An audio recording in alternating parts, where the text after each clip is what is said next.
세월호 참사 9주기가 되는 해입니다.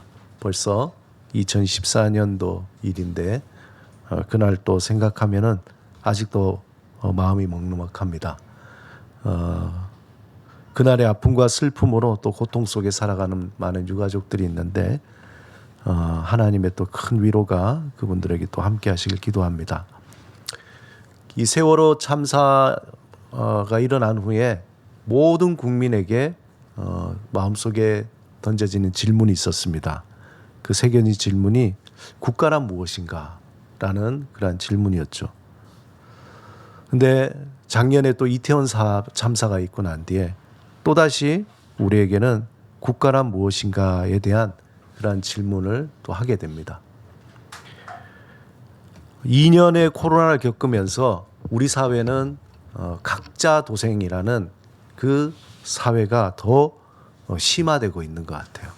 어떻게든 이 어려운 상황 속에서 살아나야 된다라는 그러한 개인적인 위기감 그리고 그런 각자 도생의 삶이 심화돼서 서로의 아픔과 또 슬픔에 공감하는 그 능력이 점점 상실해야 되는 것 같아요. 나도 아픈데, 나도 힘든데, 그러니까 다른 사람의 아픔이나 다른 사람의 슬픔에 대해서는 그냥 이렇게 넘어가는 거죠. 타인의 아픔에 공감하기에는 각자 도생으로 공감할 수 있는 그 마음의 그 여유가 없는 거예요. 각자. 직장도 바쁘고 일상도 바쁘고 삶 자체도 너무나 힘들기 때문에 누구를 이렇게 받아주고 이야기를 가만히 듣고 또 아픔과 슬픔에 대해서 이해할 틈이 없는 거죠. 그런 사회로 점점 심화되고 있다. 공감할 수 있는 마음의 여유도 없고 공감할 수 있는 능력과 말도 제대로 배우지 못하는 그러한 시대가 되어가고 있습니다. 그런데 아이러니하게 공감에 대한 필요는 더 높아져요. 더 많은 사람들이 누군가 내 말을 좀 들었으면 하는, 내 마음을 누군가 알아줬으면 하는, 누군가 나의 외로움과 고독과 슬픔을 조금 더 들어줬으면 하는 공감의 필요는 더 높아갑니다. 또 서점에 가면은 공감이라는 그러한 주제의 책들은 또 엄청 나와 있어요. 심리적으로, 그다음 여러 가지 방법론들도 많이 나와 있어요. 그렇게 필요도 높고 또 공감할 수 있는 그러한 공간도 많이 만들어져요. 그러나 점점 오히려 공감의 언어는 잃어버리고 나를 둘러싸이는 이 고독의 벽 그리고 외로움의 벽, 소외감의 벽이 점점 높아지는 것 같습니다.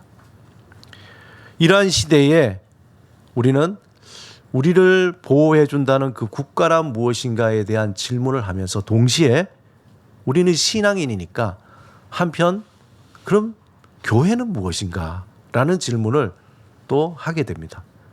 이 시대의 교회란 어떤 존재인가? 그런 질문을 던져봅니다. 조금 다른 얘기지만 예전에 그 개그 콘서트에 대화가 필요해. 다시 이분이 그냥 유튜브에서 인기를 끌어가지고 뭐 대단한 구독자예요. 엄청난 구독자가 됐는데 그 개그 콘서트 대화가 필요해 보면 그 포맷이 딱 그렇잖아요. 식탁이 있고 아버지와 아들 그리고 엄마가 앉았어요. 정막이 흐르고 가만히 있다가 그 아버지가 뭐라 그럽니까? 밥 먹자. 그럼 이제 숟가락을 들고 밥을 먹습니다. 한참을 그렇게 말없이 먹다가 갑자기 엄마나 또 아들이 주제 이야기를 꺼내는 거예요. 그리고 아버지가 한마디를 꺼냅니다. 그러다가 그 대화가 잘 풀려나가는 게 아니라 아주 오리무중이 되는 거예요. 싸우기도 하고 그 다음에 전혀 뭐 세대 간에 맞지도 않고 부부 간에도 안 맞는 거죠. 그렇게 밥을 먹다가 아버지가 갑자기 이야기를 꺼내다가 싸우고 또 그러다 또 정막이 흐르고 그러다가 아버지가 밥 먹자. 그럼 또 밥을 먹고 그런 어떤 포맷을 통해서 이게 참 묘한 웃긴 포인트가 많이 나오는 거죠. 그렇게 즐겁게 식사하면서 이야기가 오가야 하는 그 식탁인데 전혀 서로 공감하지 못하는 거죠. 아들은 아들대로, 아버지는 아버지대로, 또 엄마는 엄마대로 각자가 공감받지 못하고 공감하지 못하는 그러한 분위기. 그게 보는 이로 하여금 왜 그렇게 웃긴지, 그리고 보는 사람으로 하여금 우리 식탁이 저런데 이런 생각을 또 하게 됩니다. 그 장면이 우리의 식탁에서 그대로 재현되고 있다는 것이, 그것이 또 우리에게 우습기도 하고 슬프기도 한 우픈 그러한 현실이죠. 우리의 일상에서 저를 포함해서 대부분 공감적인 대화의 훈련이 매우 필요한 그러한 사람들입니다. 잘 배우질 못했어요, 우리가. 그래서 가정에 어떤 여러 가지 갈등이 있는데 그 갈등을 살펴보면은 이런 공감적인 대화가 없어서 말 그대로 대화니까 대놓고 화를 내는 거죠. 그냥 서로 그냥 이해도 못하고 그렇게 되는 거예요. 이미 오래전에 이제 유명한 책이 된 베스트셀러 당신이 옳다, 이혜신 박사의 책에 보면은 이런 이야기가 나옵니다. 누군가 고통과 상처, 갈등을 이야기할 때 반드시 충고나 조언, 평가나 판단을 하지 말아야 한다고 합니다. 왜냐하면 이 네 가지 충고, 조언, 평가, 판단은 오히려 고통 속에 있는 그를 더욱더 깊은 고통의 자리로 밀어버리기 때문입니다. 우리 자신이 경험하기도 하고 또 타인에게도 우리가 그렇게 하는데, 상담하러 온 사람들에게 막 이야기 듣다가 거기에 대한 대답이 막 입에 근질근질하죠. 그래서 저렇게 얘기해줘야지, 충고해줘야지, 조언해줘야지, 그런 마음이 생깁니다.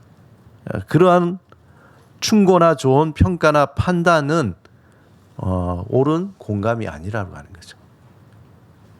공감은 우리가 고통과 상처와 아픔을 당한 이들에게 공감하기 위해서는 우리에게 먼저 마음을 비워야 되는 거예요. 마음을 비워요.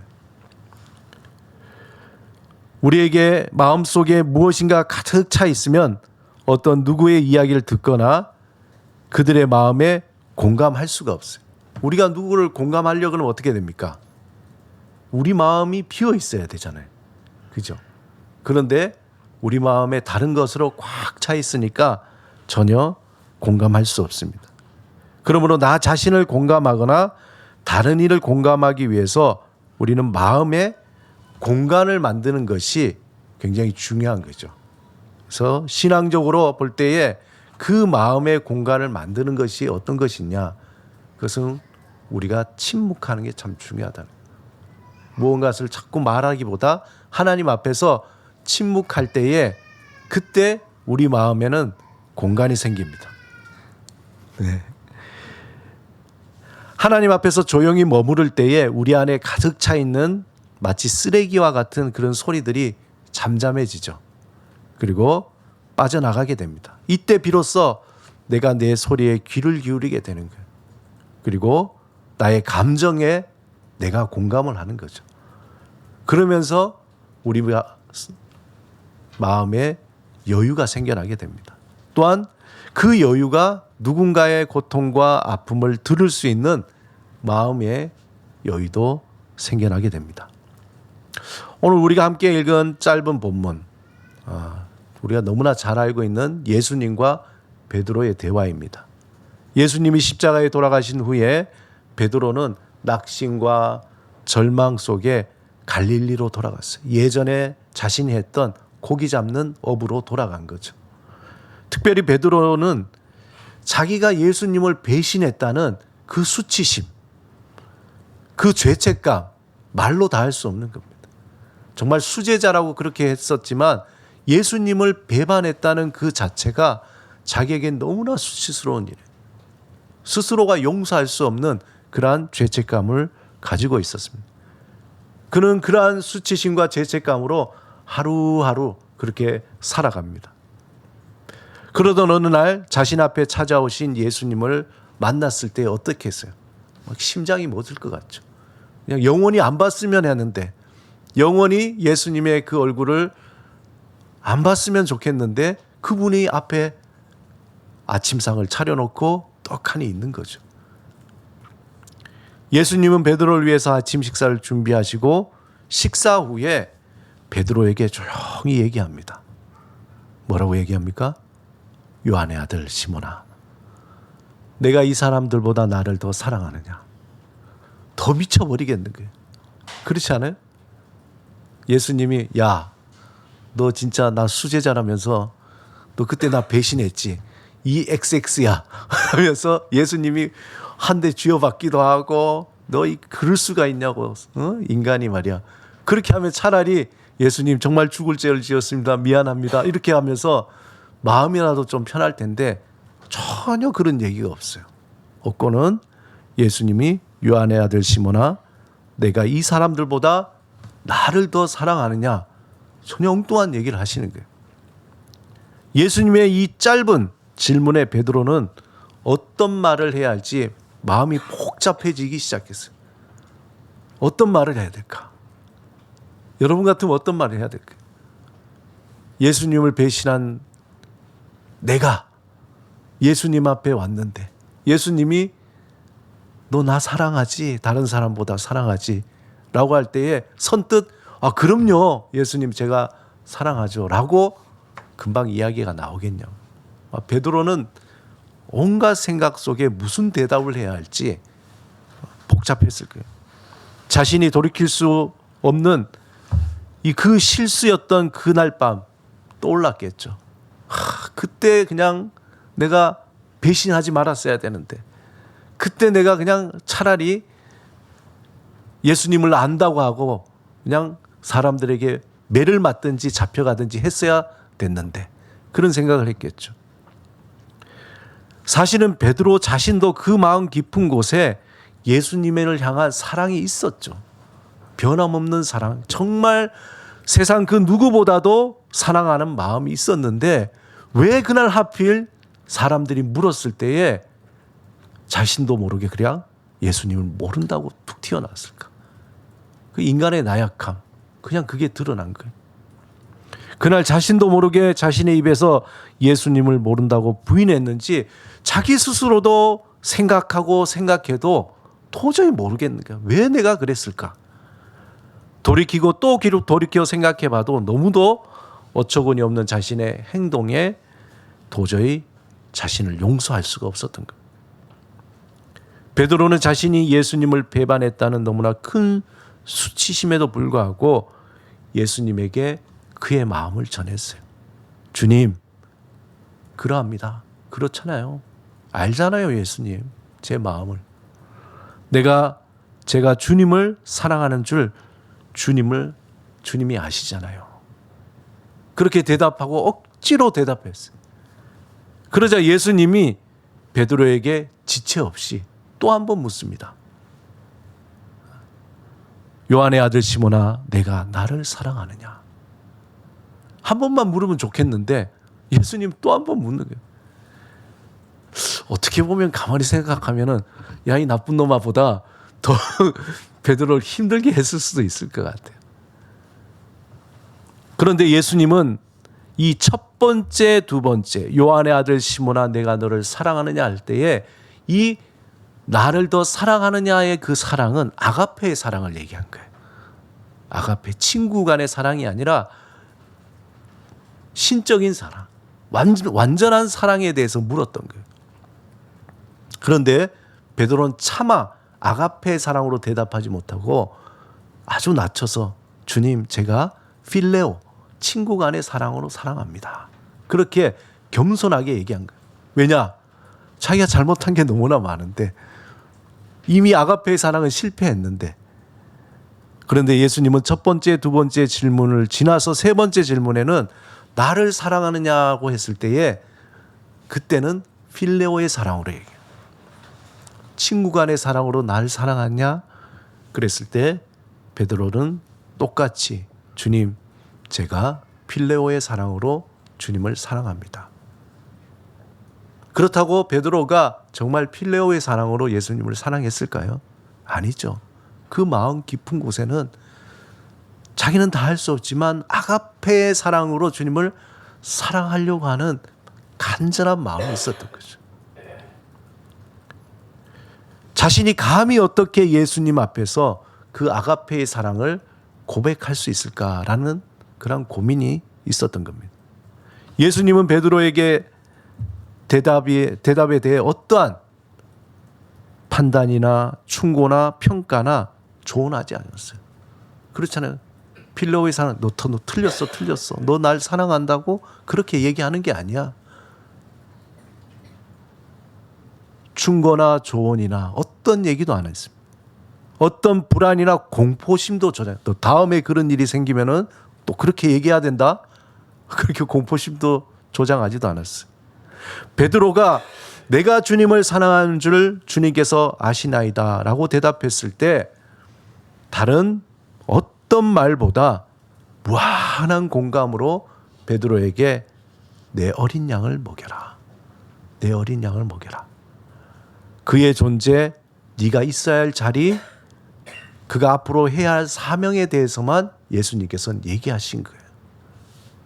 거기에 대해서 책망도 또 충고도 어떤 조언도 하지 않고 예수님은 그래, 내 양을 먹여주라. 내 양을 먹여다오. 예수님께서 부탁하시는 거예요. 베드로와 예수님의 이 대화 속에서 단지 베드로의 마음 깊은 곳에 생각이 무엇인지 예수님은 그냥 알고 싶었던 거예요. 비록 베드로는 예수님을 향해 필레오 즉 친구 간의 사랑으로 고백했지만 예수님은 베드로 마음 깊은 곳에 예수님을 향한 진실한 사랑을 이미 알고 계셨던 거예요.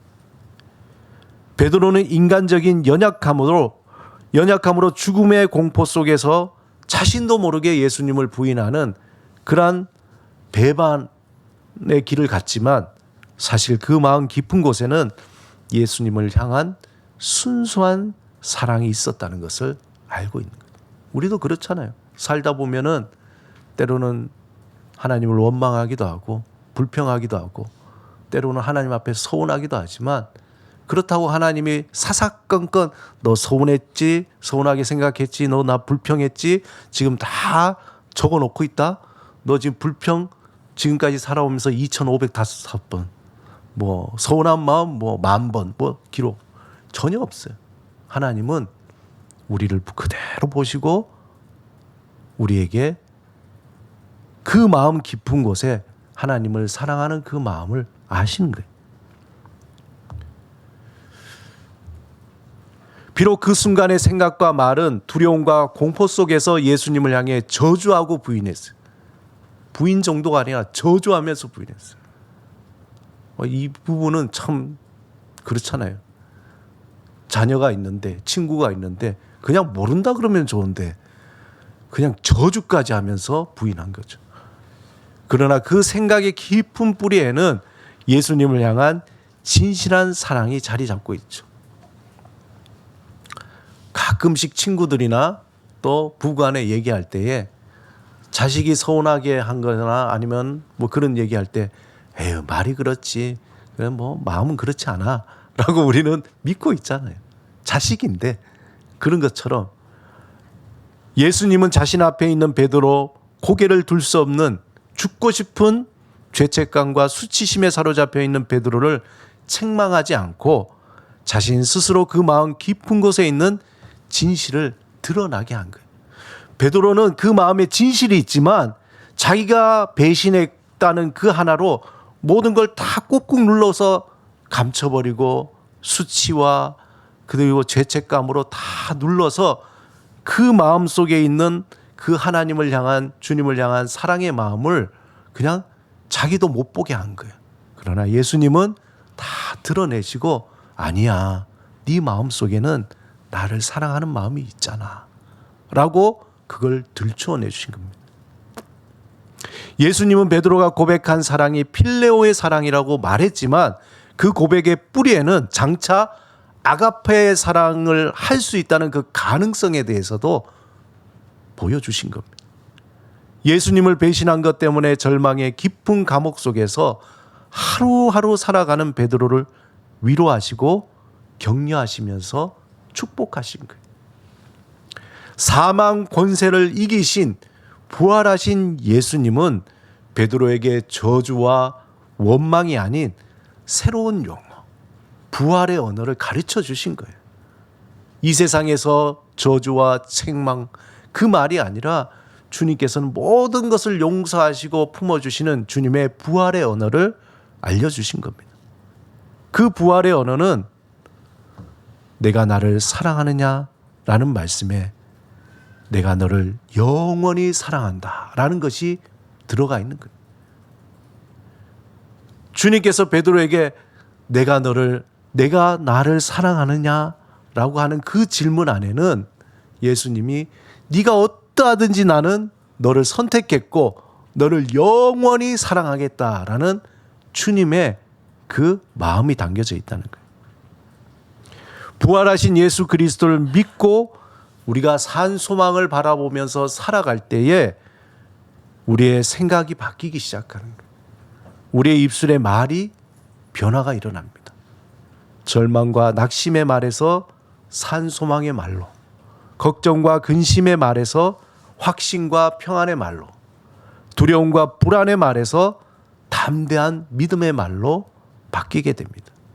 무엇보다 부활하신 예수 그리스도 안에서 우리를 살리고 우리의 삶을 변화시키고 또한 우리를 복되게 하는 공감의 언어를 배우게 되는 거예요. 사도행전 3장에 베드로와 요한이 기도하러 성전에 올라갈 때에 성전 미문 앞에 나면서부터 걷지 못하는 자가 있었어요. 그가 베드로와 요한에게 구걸을 할 때에 베드로가 이렇게 얘기합니다.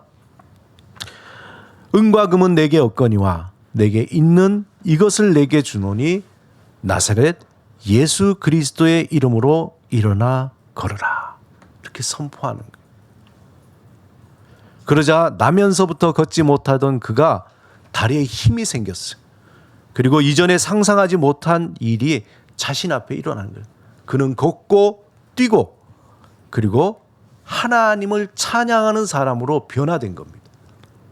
그동안 그가 들어왔던 소리는 어떤 소리예요? 절망과 낙심의 소리요, 저주와 비아냥의 소리였습니다. 그는 아무에게도 공감받지 못했어요. 하나님께 저주받았다는 그는 오히려 비난을 받았죠. 에휴, 저 사람은 태어나면서도 걷지 못하니까 아마 하나님의 저주를 받은 자야. 자신이 걸을 수 있다는 것, 이건 말도 안 되는 소리죠. 자신은 하나님의 저주를 받은 자로 그저 이렇게 하루하루 살아갈 수밖에 없다라고 믿고 살았어요. 그가 할 수 있는 말은 단지 동전 한 푼만 주세요. 동전 한 푼만 주세요. 그 구걸하는 말뿐이었어요. 그에게 소망도 없고 확신도 없고 평안도 기쁨도 없이 하루하루 구걸하면서 연명하며 살아왔습니다. 하지만 베드로는 나면서 걷지 못한 그를 주목하였다 그랬어요. 주목하였다. 절망과 좌절 속에 찾아오셨던 부활하신 예수님이 베드로에게 그렇게 찾아오셨던 것처럼 베드로 또한 그 사람에게 주목했어요. 그에게 어떤 판단이나 충고나 평가나 조언을 하지 않았습니다. 사도행전 3장 3절에 베드로와 요한은 이렇게 표현돼요. 주목하여 이르되 우리를 보라. 주목하여 이르되 우리를 보라. 매우 짧은 시간이지만 베드로는 그가 살아온 삶에 깊은 공감을 했던 거예요. 베드로의 얼굴을 바라본 그 사람이 또 그 사람을 바라본 베드로의 그 눈빛, 그 두 사람의 그 짧은 시간 속에 수많은 이야기가 오고 가고 공감이 이루어진 거예요. 그가 겪었던 슬픔과 아픔과 서러움과 두려움에 베드로는 공감했습니다. 그리고 그 어둠의 웅덩이에서 살아나올 수 있는 것은 오직 부활하신 예수 그리스도의 능력밖에 없다는 것을 확신하게 된 겁니다. 그리고 그 앞에서 예수의 이름으로 선포하는 거죠. 은과 금은 내게 없거니와 내게 있는 이것을 내게 주노니, 베드로가 그랬죠. 나를 공감했던, 내가 저주하고 배신했던 그 예수님이 나를 찾아와 주셔서 친히 아침을 차려주시고 나에게 아무것도 묻지 않으시고 품어주시고 그리고 나를 고쳐주신 그 예수님, 그 예수님을 그에게 선포하는 거예요. 은과 금은 내게 없거니와 내게 있는 이것을 내게 주노니 나사렛 예수 그리스도의 이름으로 걸어라. 부활하신 예수 그리스도의 이름이 그 앞에 선포될 때에 그의 죽음에서, 그는 죽음에서 생명으로, 불안과 걱정에서 평안과 확신으로 변화됐습니다. 그냥 날마다 한 푼 줍쇼라는 그 구걸만 했던 그 입술에서 어떻게 됐습니까? 그는 하나님을 찬양하는 입술로 변화된 겁니다. 하나님은 여러분을 사망 권세 이기신 예수 그리스도를 믿는 자에게, 우리에게 하나님은 부활의 새로운 언어를 주셨습니다. 그 부활의 언어는 내가 너를 사랑한다. 내가 너를 사랑한다. 우리를 사랑하시는 하나님은 우리에게 어떤 판단이나 충고나 평가나 조언이 없으십니다. 그 크신 사랑으로 아무 말 없이 우리를 그대로 품어주시는 거예요. 놀랍게도 우리를 품어주시는 그 하나님 앞에 안기고 공감해 주시는 하나님의 품을 경험할 때에 세상이 줄 수 없는, 그 언어로 표현할 수 없는 부활의 언어를 배우게 되는 거예요. 세상이 표현할 수 없는 공감의 언어를 배우기 시작하는 거예요. 엄마가 자녀를 사랑할 때 말로 난 널 사랑해, 난 널 사랑해, 1분마다 난 널 사랑해 한다고 사랑하는 거예요? 아니잖아요. 그냥 힘들 때 품어주고 배고플 때 먹여주고 함께 있어주고 웃어주고 그냥 그렇게 하면서 그 자녀는 어떻게 됩니까? 아, 엄마가 나를 사랑하시는구나. 말이 필요 없어요. 엄마가 나를 사랑하시는구나. 그것을 배우듯이 우리 주님 앞에 날마다 우리에게 아무 대가를 바라지 않고 품어주시는 그 하나님 앞에 안기고 있을 때에 나도 모르게 내 안에 부활의 언어를 배우게 되는 거예요. 공감의 언어를 배우게 되는 거예요. 그 안에서 사랑과 확신과 담대함과 능력이 만들어지는 거예요. 이 시간 우리 잠시 한번 눈을 감아보시기 바랍니다. 그리고 우리가 이렇게 팔을 마치 하나님이 나를 안듯이 이렇게 안아보시고 자신을 양팔로 감싸면서 우리를 품어주시는 하나님을 한 1분 정도, 아무런 어떠한 생각보다 주님 품에 안기듯이 1분 정도 우리 한번 조용히 묵상을 한번 해보시기 바랍니다.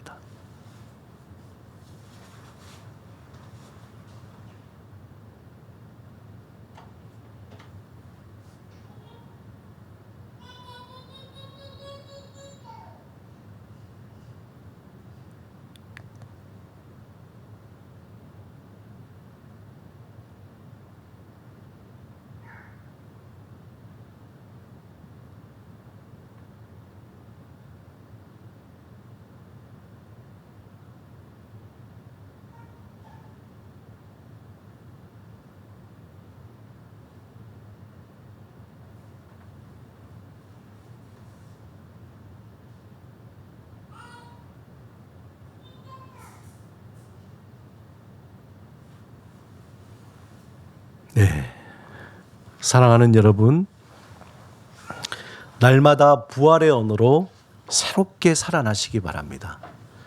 날마다 부활의 언어로 확신과 산소망으로 살아가시기 바랍니다. 마귀 사탄은 우리에게 늘 죽음의 언어로 절망과 낙심과 두려움과 걱정에 빠져서 살아가도록 우리를 미혹합니다. 그러므로 예수 그리스도의 이름으로 내 마음의 소망을 계속 선포하시기 바랍니다. 예수 그리스도의 이름으로 우리 가정을 향해서 생명과 능력을 선포하시기 바랍니다.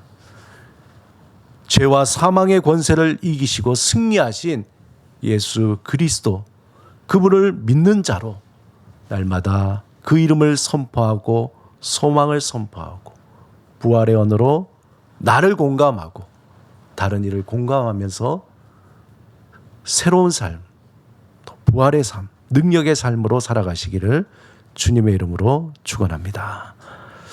우리 함께 말씀을 생각하시면서 함께 침묵으로 기도드리겠습니다. 오늘 하나님이 우리에게 주신 말씀, 새로운 부활의 언어로 주님 살기를 원합니다. 주님의 품에 안겨 살기를 원합니다. 나를 품어주시고 또 살리시고 또 새롭게 하시는 주님 앞에 살아가기를 원합니다. 우리 잠시 침묵으로 기도하시겠습니다.